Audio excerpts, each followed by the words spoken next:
이제 자기가 세미나에 참석한 부에 관한 세미나에 참석한 그런 에피소드를 얘기합니다. 나는 돈에 미쳤다는 책입니다.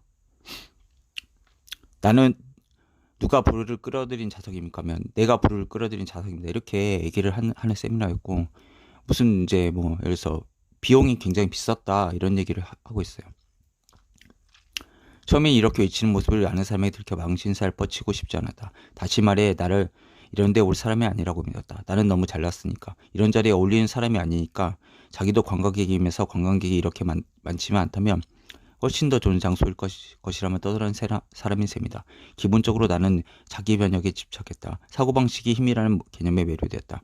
그리고 남은 인생 동안 계속 북레이디로 살아가기보다 저 무대 위에 있는 진행자 같은 인생 코치가 되고 싶다는 것을 깨달았다. 하지만 주변 사람이 나를 어떻게 생각할지 걱정스러워 이런 속내를 인정하기가 난처했다. 당시만 해도 아직 인생 코치라고 하면 점쟁이나 탈모 치료제처럼 매우 의심스러운 눈초리를 받던 때이기 때문이었다. 인생 코치라는 게 뭔데? 무슨 치료법 같은 게 뭘 팔 벌려 뛰기라도 하고 그래? 뭐 이런 식으로 하고.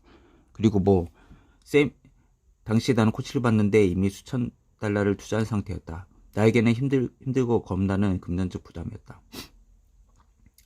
하지만 괜찮은 코치에게 지도자 받을 때마다 좋은 성과를 거두곤 했다. 어떻게 보면 시크릿 해가지고 돈 버는 게 책 있잖아요. 그 끌어당김 없지. 시크릿 책 쓴 사람밖에 없다는 거죠. 그러니까 이런 강사들이 긍정의 힘으로 좀 판을 치는 그런 경우도 있죠. 거기에다가 이유가 두어 개 있다. 하나는 내가 아주 훌륭한 학생이기 때문이다. 나는 새로운 것을 배우고 자신을 시험대에 올리는 것을 좋아하고 다른 사람의 영향을 쉽게 받으며 일단 시작하면 의욕이 넘친다. 그리고 내가 해야 할 일을 안 해서 문제가 생긴 것을 주의한다. 나는 또 돈에 휘둘려 살면서 고통의 문턱에 도달해 있었고 올바른 길자리만 있으면 비참한 현실을 날려버리고 내가 원하는 만큼 순탄하게 일이 풀린다는 사실을 알 정도로 소소한 승리도 여러 번 맛본 상태였다.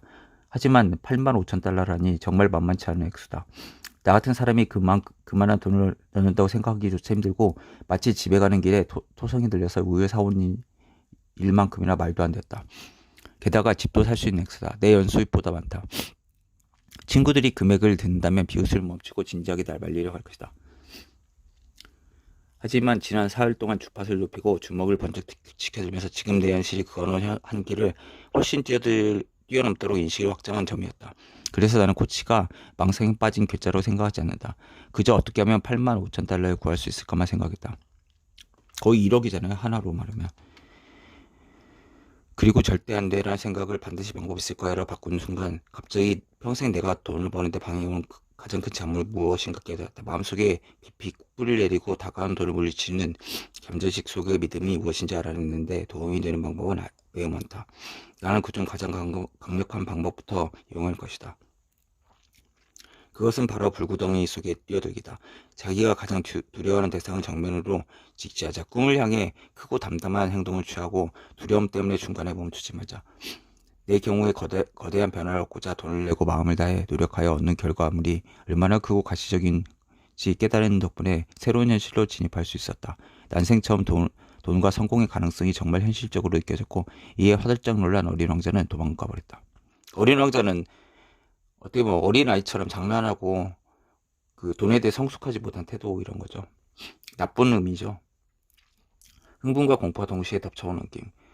그것이 바로 인생에서 커다란 도약을 할 때 느끼는 감정이다. 그리고 끝까지 버틴 데 성공할 경우 덤불에 숨어 있다가 놀라 쫓아나오는 꽁처럼 완전히 질겁한 방해물이 당신 앞에 모습을 드러낸다. 나에게도 바로 그런 일이 벌어졌다. 내 안전지대와 매우 거리가 멀고 전에는 해본 적도 없는 생각. 즉 나는 코칭 프로그램에 필요한 85,000달러를 마련해서 엄청난 성공을 거둘 수 있는 사람이야 라고 생각했다. 그러자 잠재의식에서 가장 깊숙한 곳에 있던 더없이 요구하는 생각이 만천하에 드러났다. 그 생각은 바로 이랬다. 만약 내가 금전적으로 성공한다면 평생 나를 돌보고 고생해온 아버지는 자신감이 짓밟혀 패배자 같은 기분을 느낄 것이다. 결국 아버지는 더는 자신이 필요하지 않는 나를 저버릴 것으로 생각했다. 코칭 프로그램 가입을 위해 계약금 걸려고 줄을 서서 기다리는 동안 사랑하는 아버지의 모습이 눈앞에 떠올랐다. 아버지가 내 생활 미를 대주지 않았지만 그래도 나에게 사랑을 표현한 동시에 자신이 필요하고 중요한 사람이라는 기분을 느끼려고 즐겨 쓰던 방법이 바로 돈을 주는 것이었다. 그래서 나는 무의식적으로 만약 내가 부자가 되면 사랑을 거부한 셈이 되어 결국 아버지의 마음 몹시 아프게 하리라 믿었다. 이 깨달음은 9학년 때 한 친구가 나에게 홀딱 반했다는 사실을 안니를 제외하면 지금까지 살면서 얻은 정보 중에 가장 중요하다. 일단 사랑하는 아버지를 향한 이끌는 마음을 느끼고 나자 이런 제한적인 잠재식 믿음에 의문을 제기했다. 그리고 생각을 바꾸고 거기에 벗어나면서 새롭고 원대한 방식으로 성장하게 되었다.